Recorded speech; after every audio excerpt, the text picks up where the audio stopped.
Hi, this is Beryl, and welcome to this week's journaling video. I haven't posted in a while. I was just not feeling it. It's been a really long winter. I feel like it's been a long winter for everyone.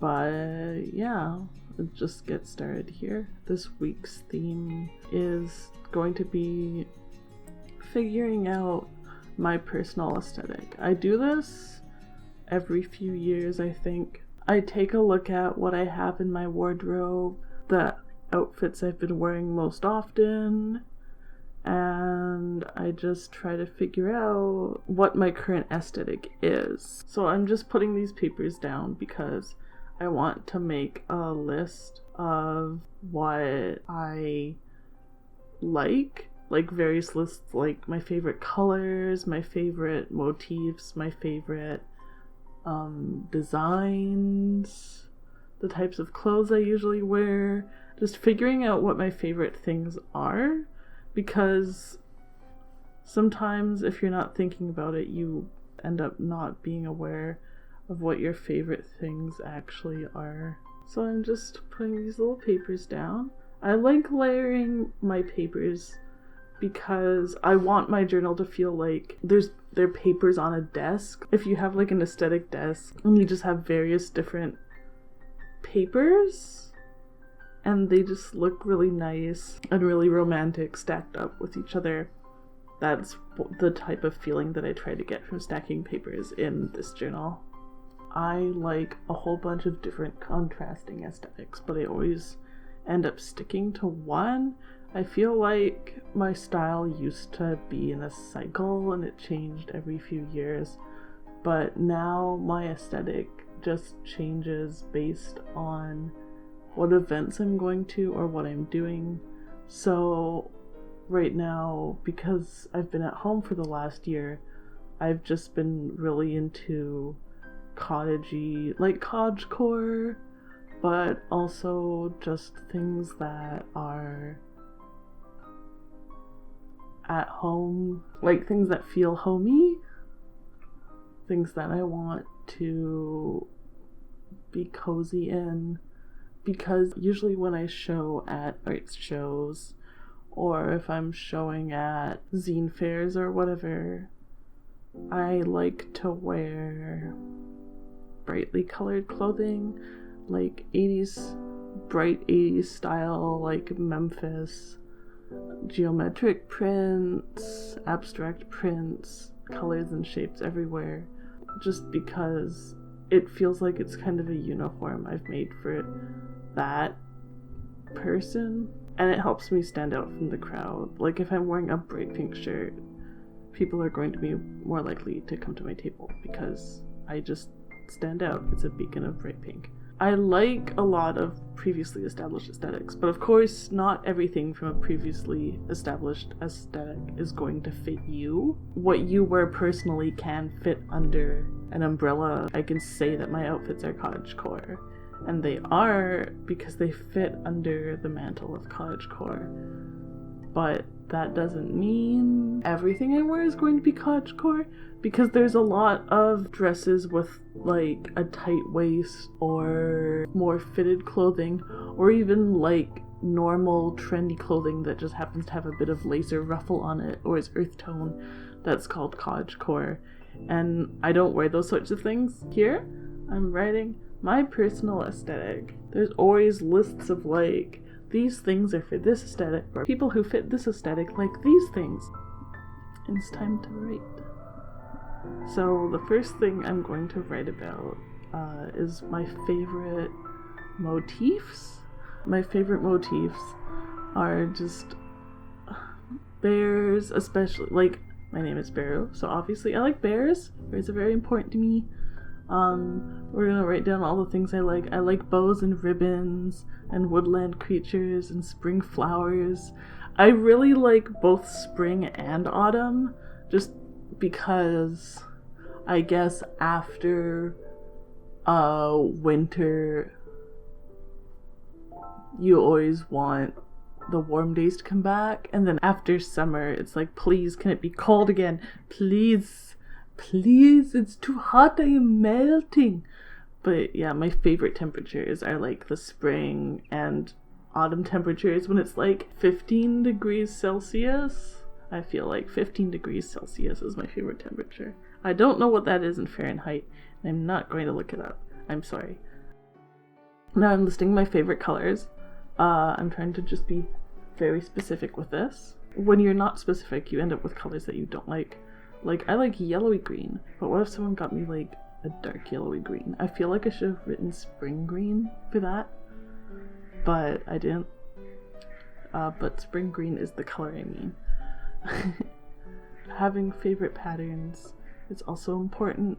There's a lot of different patterns that you can get in fabrics. I like patterned fabrics myself. Gingham, tartan, polka dots, stripes, patchwork. It says wood grain there because I do like wood things. I just feel like I didn't have any other place to put it. Now I'm putting down my cute washi tape from last May that I got from Rainbowholic's Patreon. I don't know if she still has any in her store, but oh, I love these little flowers. I love these little flowers so much. I'm so excited to use them all spring. I never really used this tape last year because by the time I got it, due to the postal slowdown, spring had already long been over.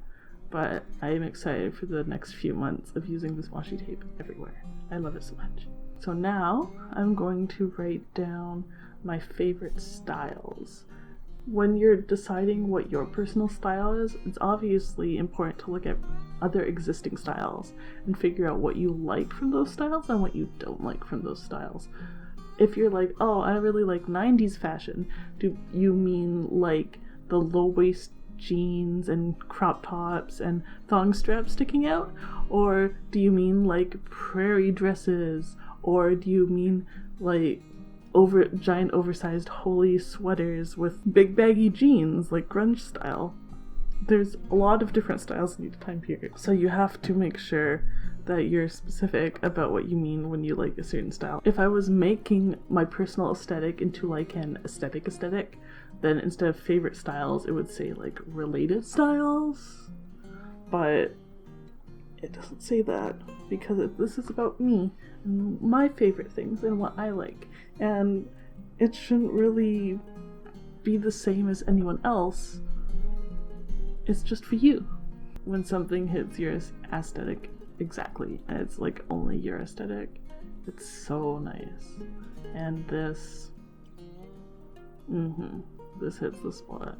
Like, I'm sure a lot of people are like, I don't like this layout that much, you ruined it, these stickers don't go well together. And maybe they don't.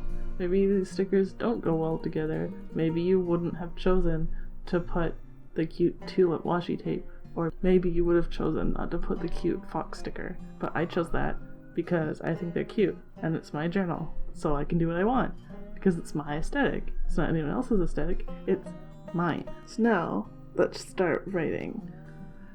This part is about romanticizing your life. It's important when you want to like live an aesthetic. You don't have to live an aesthetic, you can just wear it, although I think it's more common for people to take part in lifestyle activities related to an aesthetic when they really like it. I'm sure that there's people who like certain aesthetics only because of the way it makes them look, and that's fine, but I'm not that person. I want to live in my perfect aesthetic world with all my heart, and I try my very best to make the environment around me the environment that is conducive to those activities and that style, so that wherever I look, it makes me happy. And if it doesn't make me happy, I get sad. I should probably work on that, but it's important to feel good about your environment. And if you have to romanticize or ignore certain bad parts of your life temporarily in order to find yourself a little bit of a mental reprieve from it, that's fine. It's called coping. You can cope as long as you don't ignore it to the part where it becomes a super, super bad, horrible, horrible problem. Ignore while you're not able to deal with it. Then that's good. You will have to deal with it eventually. You can't run away. You can't run away. You have to do it eventually. You just don't have to do it right now. I want my days to feel cozy and romantic. I want to be surrounded by the things I love and the people I love. The anticipation of the buds of spring after a long winter and the cooling breeze of autumn after a long summer are my favorite feelings. I want all my clothes to be comfortable and my beds and couches to be clouds. I want to have space to read, to learn, to make, and to feel like it is magical. I want to be comfortable. I want to be loved. I want to feel the feelings of my favorite seasons. It's important to have more than one favorite season, I think. But I'm sure that it's just because I like the transitional seasons. If I liked winter, then I definitely wouldn't like summer because it would be way too hot. So maybe that's not right. Okay, this part is my favorite part. I had this little idea of writing my ideal character introduction. What would my ideal character introduction be if I was a character in a novel? It's hard to try and describe yourself. I spend a lot of time thinking about what I look like on the outside to other people, because with this type of character introduction, obviously it's about what other people see when they see you, which is not something that you usually know. Like, you're never being introduced to yourself for the first time. I mean, sometimes you are, but it's more metaphorical. So I wrote this little ideal character introduction of myself. It says, they glid across the floor with only the sounds of skirts rustling and the click of their wooden-heeled shoes on the floor. They carried a stack of books in their arms and seemed deep in thought. Their long, oversized dress and cardigan gave them the appearance of one who was determined to be comfortable no matter the occasion. I'm sure that this isn't what people think when they see me for the first time. Well, I'm sure I can't be sure, I guess. You know, you don't know what other people are thinking. This is based on memories of me when I used to work at the university. The place I worked at the university was right next to the library, and I had a staff permit because I worked there. So I was allowed to take out not as many books as I want, but far more books than the average student. A few months into quarantine, they were like, hey, we want you to bring all your books back now because we're not reopening the library. And I was like, oh, that's sad. So I brought back like 50 books. But yeah, that's it for this video. I hope you liked this video. It's just a couple of prompts I made for myself, and perhaps I will make it into a prompts list if anyone else wants to do this for themselves. And yeah, thanks for watching, and I'll see you next time. Bye!